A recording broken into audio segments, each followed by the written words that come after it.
And I'm Dave Evans, and this is season 6, and I am here with the magnificent Debbie Halls-Evans. Why did you say that so low energy, Debbie? I don't know. I give you the grand intro.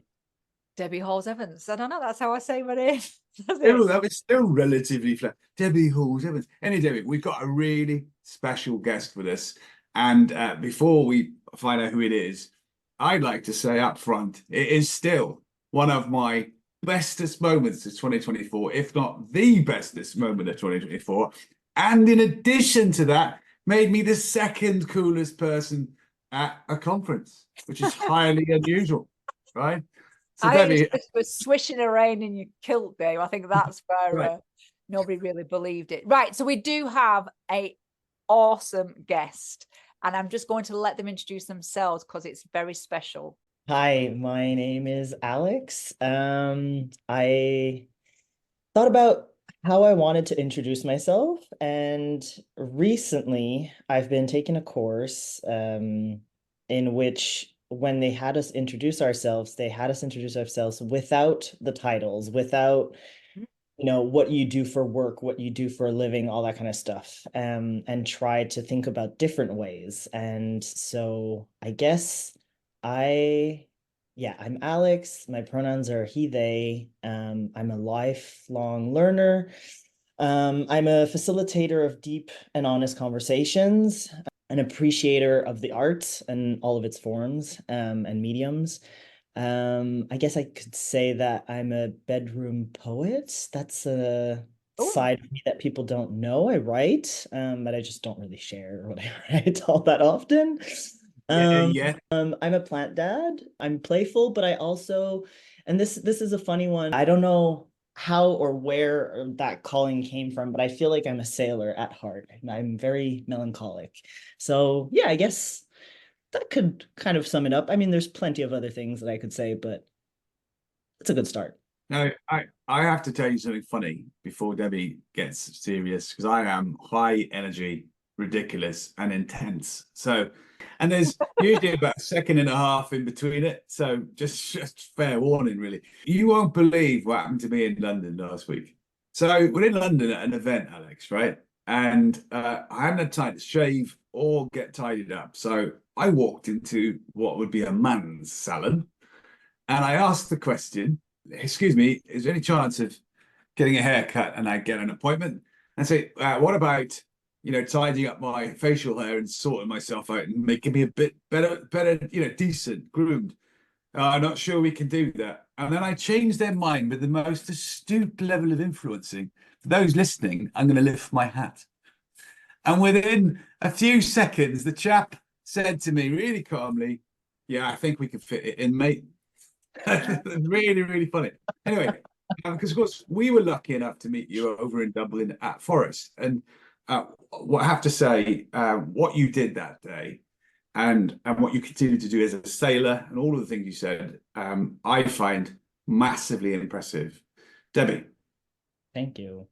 Alex, I have to say that Dave has this terrible habit. And, as a married couple, we do these in separate rooms because I would punch him, which actually is not a good attribute in a marriage at all. But he literally just says Debbie, then stops talking, and he thinks it's really funny. But we've got to that point, yes. So we met you at Phorest at the conference. And one of the things I think for us is, as we're parents of 5 children, we've got 4 grand boys as well. Our beautiful daughters have created these other little humans. And I think one of the things that, and you highlighted it in your introduction, which I do think I'm just going to record and keep listening to, because the whole introduction where no role is defined, it's just glorious. We've worked really hard as individuals to not label and not define, and we screw it up momentously, regularly. Ask any of our children. Is, as somebody who is actively working towards not labeling and being so welcoming to learn, how do we do better at that? What is it? Because it's us to learn that. It's not for you to teach us. How do we get to that point where we don't fall into that covering? I think you called it covering, didn't you? How do we stop it? How do we pause and then allow ourselves to be more intentional? That's a great question. I don't know if I have like the all-encompassing answer for it. But I guess what has helped me personally is just doing a lot of like introspective work, having like keeping those conversations alive, essentially, also with other people. Because I think that sometimes we can really easily just live within our own little like perspective and bubble and experiences, and when you welcome other people's perspectives and other ways of showing up for people into your own kind of experience, it can really change things like and sometimes you only need that one conversation and you don't know when it's going to happen, you know?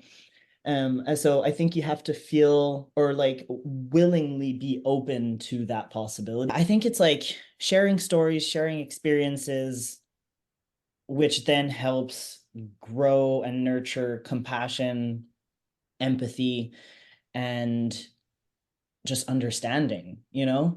Because if we don't do that, if we just kind of like stick to what we already know, then we're already stagnant, and that's not a good place to be. I don't know if there's like the best, if I have like the best advice around it, because I'm still learning as well, and I think I still have a lot to learn and unlearn about certain things. Like just recently I was reading a post on social media talking about, have you internalized capitalism and how you feel about your body? Ooh, and they were just listing out the things, and I was like, yeah, very much so. And like my relationship to my body is like, as much as it has healed and gone a long way, I'm like realizing, whoa, there's still a lot of things to unlearn, and like to have a better like healthier relationship with myself. Surrounding yourself with people who have different perspectives, having those conversations, being like a curious, lifelong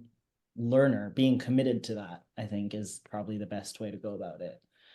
I think there's a real golden moment here, Alex, around self-awareness of your own levels of curiosity when it results in being closed. And let's pause for a moment, because I think it's being closed unintentionally when you least expect it is usually where the problem is. So it's how do we become more aware of that singular moment? Because it can happen to any one of us anytime. And the guest said at some point, I can't remember how we got into like that specific moment, but she said, when things are difficult, that's when you have to look at them the most, and I think there's just like a lot of power in that, and I think it's something that we shy away from a lot. When things are hard, we kind of just naturally want to move away from that, but I think that's where there's the most opportunity for growth, really, if we allow ourselves to sit with the discomfort, which I know is hard because I find it hard too. Yeah. And I think that's the reality, isn't it? I'm just scribbling notes because I also know in my slightly menopausal state that I'm deleting things quite rapidly at the moment. Some of it's beneficial, I think. Right, I've got 3 things to throw at you. Are you ready? So the first thing was self-correction and being in that point of, and I love getting older because there is something about, one, the grace that I've been given the opportunity to have another year and be a better person and constantly, challenge myself in any form. But I do think there's something about being able to self-correct and not be. Dave said something yesterday, and I keep repeating it because I just thought it was brilliant. And he said, I've got a potty mouth, Alex, so I do swear quite a lot. And one of the things that I challenge when I'm coaching somebody is around the BS filter. Like people bullshit so much because partly self-defense, partly because it's fear driven. And it might be some other systemic elements that just around them that they just don't know how to get out of. But one of the things that Dave said was, and he just said, well, instead of just focusing on the BS filter, why don't you also challenge people on their belief system filter? And I just thought it was freaking genius. Thank you, David. It was very, very good. But and I think it's the combination of the two. I do get it. But I think there is something about being able to self-correct at that really deep level of belief as well, which I genuinely believe that we don't challenge enough, because this is what I've been taught to say. That's, to me, is just, it's too easy. That bit is too easy to sit in that space. And I think we're all taught to sit in safe spaces and not the comfortable, you did say 3 things. Was that one of them? That was one of them. because I'd like to know if Alex agrees with this, right? So there's so many negatives about so many things, like social media platforms, phone addictions, time on screens, right? But what we often miss with the negatives is we miss the good that's available. So if you say to a human being, how easy is it to change your perspective on something, they'll tell you it isn't, right? Yeah, you talk about a conspiracy theory or something online that's trending, it's a flick of a coin. It's that fast that they change their opinion, right? They could watch a video and go, I don't think that anymore. And I think, coming back to the point, your first point that you raised, I think we've got to develop the ability to change our course in flight. Yeah. Not on reflection.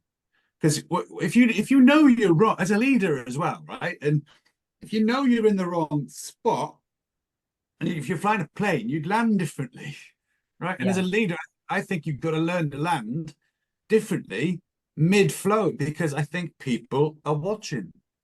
Your shadow is fast. It's more visible than ever before. So I actually think that in your question is a clue there, Debbie, that you probably didn't notice.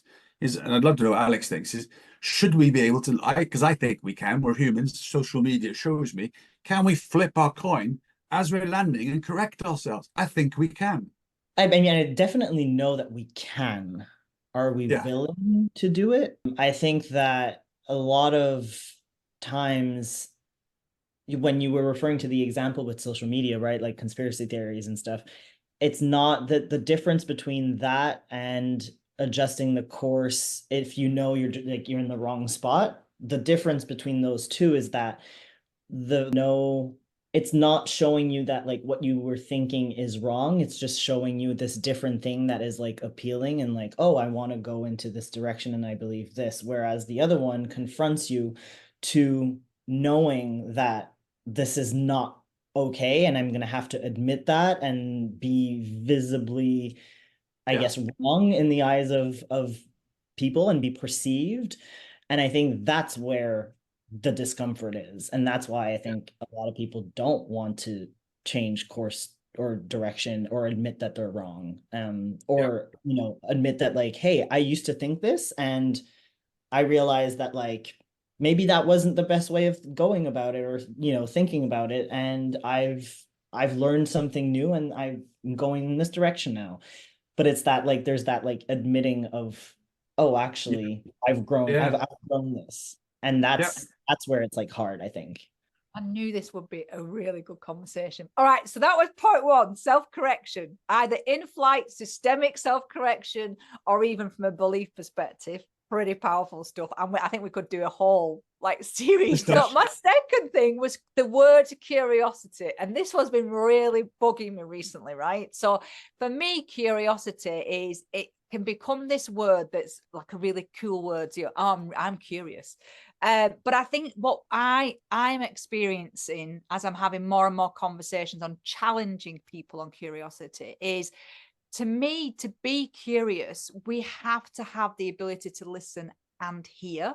And I don't think we do it very well. I don't think we sit in that point of silence, which is that curiosity. It seems as though it's supposed to be really noisy, but to me, it's actually really a lot of silence and sitting and listening and then hearing, two definitively different things. But I'd love to know your perspective if you see curiosity as something else. No, I think we probably align on that one a lot. And I think you're right in saying that like we don't really sit all that well with silence, or just like there's a reason why there's so many episodes and readings and stuff that you can like tap into for the art of listening. Like if we were really good at it, we probably wouldn't need all that information. But yeah, there is definitely an art in that. And I think it's a quite difficult one to master. I think a lot of people myself included, many times, we listen to respond, and as the other person's talking, we're already thinking about and so we lose sometimes the subtleties in what the other person's saying and the pieces that we could actually really, really benefit from hearing, actually. And Alex, I just want to say, Debbie never does any of that, ever. I don't believe.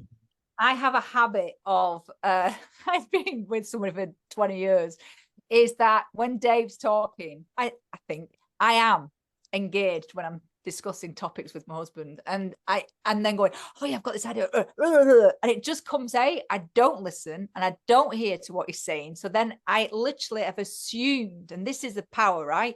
I've assumed what he's going to say. And I actually think in 20 years, I've probably got it right once. If I could contribute to the curiosity thing. So I think where the noise gets lost, right, is that if I go back to my original NLP mastery program way back when, a long time ago, one of the things that Richard Bandler and Paul McKenna did on stage was they would teach this large audience to go, clap your hands like this, rub them, and say, let's find out. So it's the NLP signaling of a curious attitude. And I think that's where the noise gets misconstrued, because you're learning a set of physical gesturing, which is actually about just thinking through those steps. Because most people, unfortunately, will start from not doing that, not going like this, and won't take the action. So the action moment has made the noise, when in fact, most curiosity is exactly what you said, Alex. It's listening, it's finding out. Yeah. I mean, I think it's Debbie who said it first, but yes, absolutely. I agree. You can't give a kudos, Alex. That's cheating. Can't take credit for something I didn't say first. This is a good one. So again, I have a list here, and it's only literally just come from, we bring diverse minded people together, like difference, like we don't bring, because, and I think you mentioned it right at the beginning, was, this is your kudos, is we live in bubbles. And I think, COVID was a brilliant example from a social experiment. We got sucked into these bubbles, and those bubbles got a lot smaller. And I don't think a lot of people have stepped outside of them since then either. But I do think there is something, is that we don't attract or actively attract difference, because there's a fear aligned to it. I genuinely do, because it's discomfort, right? It's uncomfortable. I have no idea what this person's going to say. What if this person thinks this of me? Or what if I say something wrong? But Dave's always said is if somebody is starting from a point of their best intent, then it's always going to be a manageable and healthy conversation. It's when that person comes in with disrespect, rudeness, unkindness, bitterness, all of those horrible things that really do hurt. And I think it was just about, is there something around language and us having the ability to self-correct, be curious about it, but also use it in a different way than we've been using it? Let me lean in and help you. I think that language is... Ask for help, Dave. Just share your point of view. No, we're on the same team, me and Alex now, versus you, Debbie. And Alex, I think that language is underestimated. It's undervalued. It's taught incorrectly and out of date. So Albert Morabian in 1971, Meaning of Communication. That's 53 years ago. And we have so much language-based tech today. Even we've been through it recently. We've received an email that was written, it wasn't written by a lawyer, but in such a new way that was quite awful to process. So words are used in such a different way. So therefore, I think it calls for a rethink. Because what I've learned, Alex, is that words like love, joy, delightment, harmony, vulnerability, healing, and many, many more super strong, powerful words are missing in our vocabulary. We don't even look for it. And therefore, when someone is seeking healing or seeking treatment or seeking support, it sounds alien, when actually those words, when they're in play, are 10 times more powerful on your well-being and immune system than any stressful word is. I mean, literally, if the word anxious had a fight with the word love would kick its ass. Yeah, that's true. No, I think you're right in saying that. I think language, we've grown to think of language as this like more, Mm, and I say we as in like generally speaking. I'm not saying everyone thinks this way, Yeah. but I think a lot of people think of language as like this static thing yeah, almost. And it actually is always evolving. There's always new words even being added to dictionaries year after year. And so I yeah, think if we can allow ourselves to be willing to learn new things, once again, coming back to that piece of like being open to learning, language can evolve too and should evolve with us too. And I think that like that's just like something that's probably going to take time for, and it is, there's certain things that are so ingrained in so many different layers of like our existence that to change the whole world's like point of view on how to use language, for instance, or like how to see it as like not the static thing but ever evolving thing, yeah. is going to take so long. But if we can start just doing it within our own little circles, our own communities, and then that's like when you start like making a bit of a more ripple effect, I think that's like Yeah. something that I think about a lot with like the ripple effect thing, when I think about where and how do I have power to change things that I don't like in the systems that exist around me. And sometimes I catch myself, often actually catch myself feeling like only a small little person who doesn't really have that much power at the end of the day, and like I won't be able to change like massive things. But when I then catch myself thinking that, I'm like, well, no, wait, there's so many communities that I'm involved in, um that actually where I can have an impact, and where I feel like I do have a voice, or some, yeah, I guess like either it's like power within, or it's like you know expert power or referent power, or like there's different types of power also, and so it's just kind of like taking the time to stop and think, and then realize like, oh, actually I have a lot more power than I think I do. It's just like you're not going to necessarily change like a full-on government, or like like it's not like that. Like you're just going to be able to tap into But like your own but I circles. That's going to create a ripple but effect. I'd like to reflect to you something that you've influenced directly in my personal thinking, and it's going to be so weird what I'm about to tell you. From and I can't wait for you to process it, right? But we were at a Bard event up in Nairn in the Highlands of Scotland, and I was walking to the beach on the Sunday morning with one of the chaps who's in charge of Bard, and we were talking about tartan. And I was wearing my new tartan for Easter Sheehan Farm that Debbie designed, which was in vogue a few weeks ago, by accident, by proper accident, right? And anyway, and he was asking, well, why did you come up with a new tartan? And I talked about the Glen, and I said, Yeah. well, Scotland is a country full of so much history and tradition, which is also good, the bad, and the ugly, and the sensational, right? And tartan is wrapped up in it. And we wanted to show that you could still have a tradition and do it differently. And there's the design side, and there's the Glen, and there's all of that romantic notion. But I became acutely aware that the meaning I wanted to put behind it, which Debbie said was okay, right, is I wanted this new tartan to represent a new phase of thinking differently around human equity. I love that. And the chap I was telling was blown away. And we had that moment together.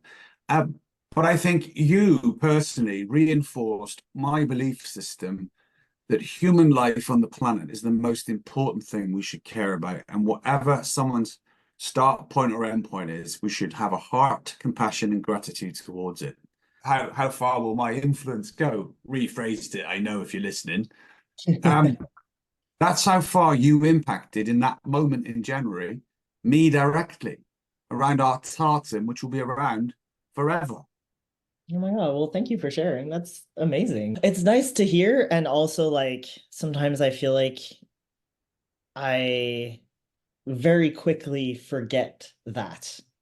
It's Yeah. hard to like hold on to those moments and be like, oh yeah, I have had impact in different, you know, spaces, scenarios, encounters. I think, yeah, we're so wired to think about what's missing, right? Yes, that is such a powerful thing to say, because that is, and again, I think it's because it's easier. You know, I had a challenge with our therapist the other day, and I was saying, you know, I genuinely believe it's harder and it consumes more energy to be kinder, to be gentler, to be more considered, to be listen, to hear, to stop.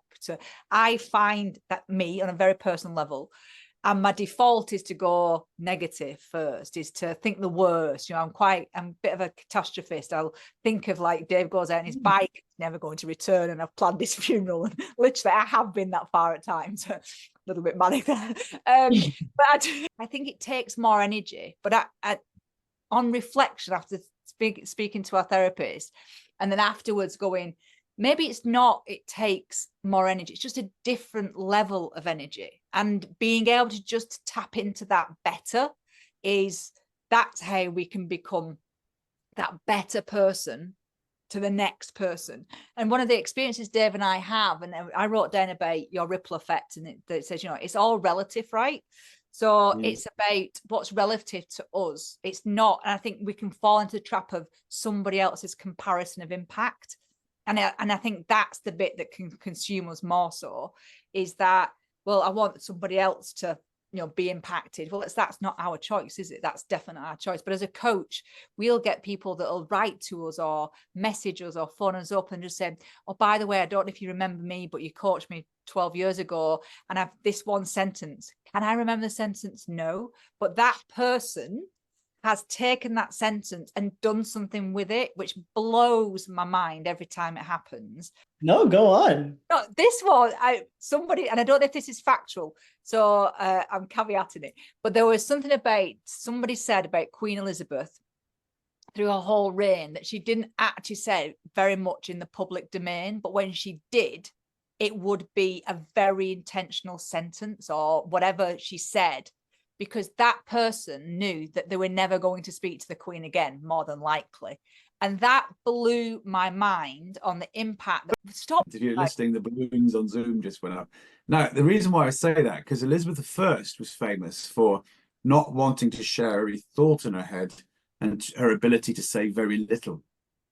Well, it was Queen Elizabeth II I was talking about, but I think it's that, I just think it's us underestimating our own individual influence. Yeah. And I think maybe because it's actually pretty big, maybe because it is actually bigger than we think it is. Anyway, Alex, I think you had a point. I think you had a point at some point when you said, like you said something about comparing ourselves and the influence, right? I think you have a really strong point there where that's something that we do just naturally. We compare ourselves to others, and oftentimes we compare ourselves to the people who are the most visible. So like the ones that, you know, celebrities or people that we aspire to maybe look like or be like or think like, or, you know, and often those are people who have gained a lot of like power of influence in one way, shape, or another, you know, whether it be through social media because they have a huge platform, or they're, you know, celebrities in some other ways, like actor or whatever it is. But yeah, comparison is the thief of joy, as they say. And I think it's also, it makes it a lot harder to realize what powers you actually have in your own life, because we all have, at the very least, the power within us. completely. It's true. Yeah. Now, this whole season is about the one question: what is your I haven't got round to it. I literally could talk to you for days. I'm sure you don't want to do that. So my question, I'm open to whatever. Please, you need to come to Scotland and just sit in, we'll have the fire and we'll just put the world to rights. Is that, what is your and I know we kind of prefaced this before we started chatting that it's so complex and large, but right now in this singular moment, what is your and?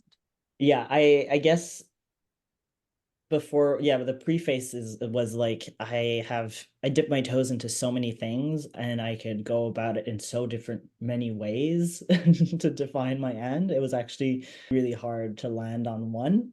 But I think at this point in my life, my end would be more of a journey of healing, of self-rediscovery, of connection to myself, to others, to nature, and then everything that is already stemming from the work that I've been doing already around that and will continue to stem from that. I think that would have to be the best answer, the most like true and kind of encompassing of more things. And I think recently, yeah, like I alluded to doing it, I was doing I'm actually, it's the last week of it now, but I'm like enrolled in this program around inclusion, diversity, equity, access, and social justice. And in there, at some point in one of the weeks, the folks shared Slow Factory's roles and callings for collective liberation.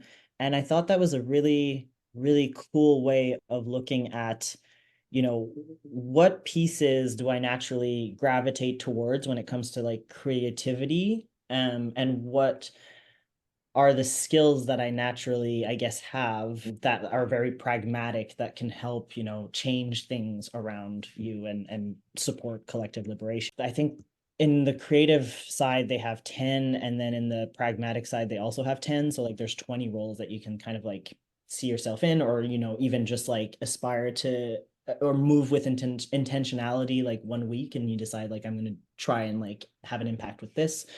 But I think like the ones that I naturally gravitate towards are very much creative roles, in terms of like advocacy, communicator, healer. There's one that was luminary, and they define it as inspiring people to rise beyond their expectations. And I thought that was like a really, really like interesting one, because I think I have downplayed that in my life a lot. But then when I also look at like the pragmatic skills, I relate to the pragmatic role of like research and writing.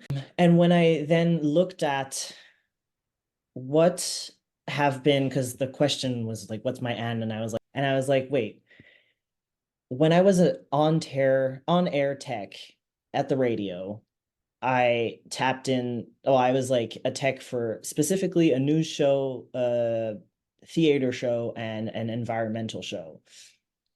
And the reasons why I ended up being on those shows was first of all, people like would approach me sometimes, but also sometimes I would just offer like my services, because I was already at the radio from like, I don't know, 10 to 12 or something like that. So I was like, well, I can add on a show at 9 kind of thing.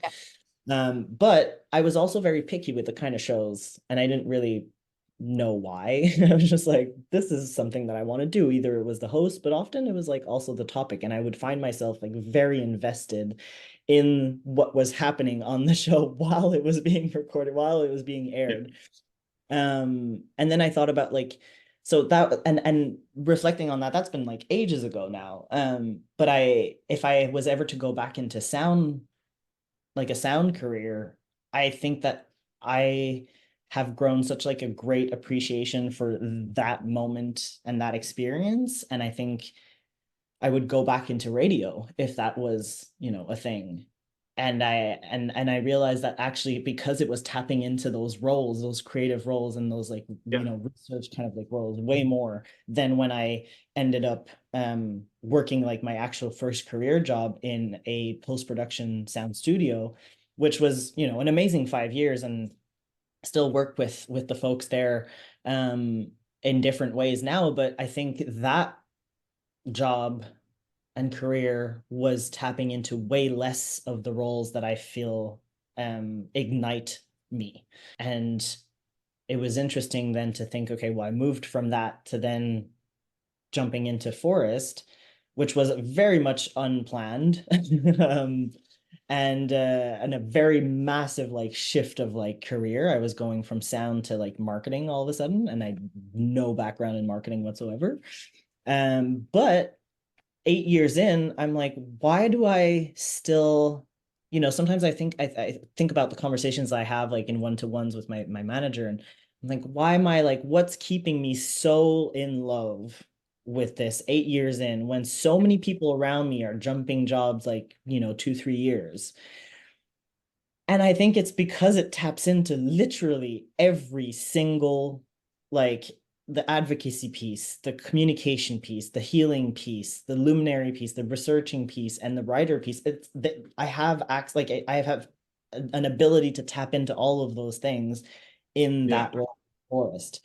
And sometimes throughout the years, one might be, at a bigger intensity than others. But I think it's because it allows me to like really feed and nurture those natural kind of like callings that I have. And so I was like, wow, I am making so many connections. Like this like prep has been like so nice, and in a way quite healing as well. So thank you. But yeah, it was really cool to like think about where I've stayed in the longest and why, and what I want to do also, going forward, like as a secondary career. I've been like, one thing that I didn't mention when I introduced myself is I'm also a former competitive athlete, and still play, but more on an amateur level. I play flag football, and I'm also quite the gym rat. And so I've been thinking about, okay, well, what do I want to do with this? Because a lot of people come up to me and ask me for like advice around, how did you like grow this body part, or how, like, what's your workout regimen, or how do you go about this thing? And I'm like, well, I've naturally been really interested in learning about like the science behind it. And so like I dive deep into trying to understand. And I've been coached obviously as well, but I was like, maybe I could make this like a secondary like career, and specifically work with trans folks and that are pre and post surgery, because honestly, I had no support pre and top and post surgery, and that was the one piece that blew my mind. I was like, how is there no resources around this? Like, we need prehab, rehab, like corrective exercise, posture stuff. Like, there's so much that we can cover, and like there's nothing there specifically. There is a few, but it's like very few and sparse, Yeah. and you really need to know what you're looking for to like find it. And then I was like, but also personal training. Like, I'm someone with, a lot of sensory issues. Being at the gym as like an autistic person or someone who has a lot of sensory issues is not the place you want to be at. Like, it's awful. And yet it actually does, like, moving and movement in general, like, does actually is like one of like the behavior kind of like therapies that people who are autistic will have access to and need. I guess I'm like thinking about like, what could this like secondary career or just like side kind of like gig could be when I go into like personal training. Well, I definitely know I want to work with trans folks, want to work with autistic folks, sensory sensitive clients as well. And how does that work? And how could I build a space where that can feel, yeah, I guess build a space that feels like safe, and that I can instill like a sense of belonging into. And so, yeah, I'm kind of like thinking about that. And I think all just to come back to like that and the journey of like healing, self-rediscovery, and connection, like those are all things that I never really tapped into before. And I think it's because of like the work that I've been doing on myself and the self-awareness and just coming out as trans myself and just like learning so much more about myself, that I'm like, well, I feel this like inherent need to give back, I guess, to the communities that allowed me to come out of my shell, and I'm trying to still wrap my head around how that's all going to work and how that's all going to play out. But I think that and is probably the best encompassing kind of like guiding principle, I guess, for myself. As I long as love I it. stay along with that, Yeah. something good is going to come out from it. I'd like to give you something to think about. And thank you so much for your rich tapestry of an answer. It was a joy just to play through and listen to. One of the things that we did recently in one of our gathers, we asked people to define their sentence. And what's different to a sentence to a purpose or a mission or to an and, right, is it's the end of life sentence. And whether it's next week or 50 years time, or depending on science, Alex, 100 years time be nice. It's a retrospective view at the end. And what would somebody else say about you who loved you, who was around at the time? And I'll share mine with you. I am an energist. Through life experiences of nearly dying several times, I have so much energy just by waking up in the day, because I know what it's like to get that close to the alternative, right? But I'm also aware that I don't have to go through routines to create it. I have to give it away. So I bring that energy to things that I do in terms of impact and influence. But that's fine. I want to inspire people to realize that hope is possible tomorrow if you make a better choice today. But what I want to show you isn't the difference in phrase, it's the feeling that underpins it. This second one, I sit there going, that's enough. You see the difference? Yeah. This is what I do today. Yeah. This is what I'm going to leave. And as you think through all of those different, conundrums, connotations, and you continue to be brave, I just want to encourage you with that thought gift. It might take you ages to think about, but it's a nice way to take your and to another level, is to play it right forward and go, okay, what's the overarching thing over this period of time I'd love somebody to say about me that I can genuinely contribute to, that matters to me? And I think you've got so much to look at, because you're interested and curious about so many different things.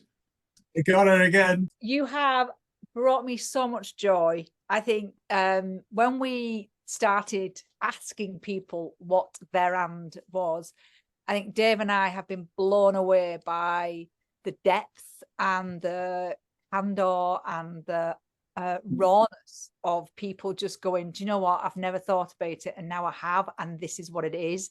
And for you to share yours with us has been a pure joy. And genuinely, I know I've said it about 10 times, but please come to Scotland and just sit with us by a fire and talk. I would love to. I've never been to Scotland. Too. And I do think if we could have, a repeat of this in maybe 12 months' time, and let's see where we're all at and our own curiosities and where it's taking us, and how we are all, each of us in our own individual way, taking that continuous learning. But I just want to thank you from the bottom of my heart, which is beating full right now, for just the most glorious conversation. Thank you so much. Well, thank you so much for the wonderful, hard-hitting, thought-provoking questions and holding space for, exploring them together. It's really been lovely. Really appreciate the time. Thank you so much. So as we conclude this episode of &DD Season 6, this has been a fantastic conversation. As you listen to this back, there's so many things to think about. And as you go through that process, may I just remind you the simple acronym of AND. Think through what you liked and what action can you take. Who is it you can go and stand alongside? Who needs your love, support, and attention in the circles you're part of? Now, the N stands for doing something right now. What's the thing that you can put straight into action? Don't write it down, get up and do it. And then finally, what can you do something different? We're part of a time where everyone should stand up and be accounted for in a way where we are all equal. We are all part of the same cloth. We all have the same blood on the inside. This episode is designed to stretch your thinking, to make tomorrow better than today.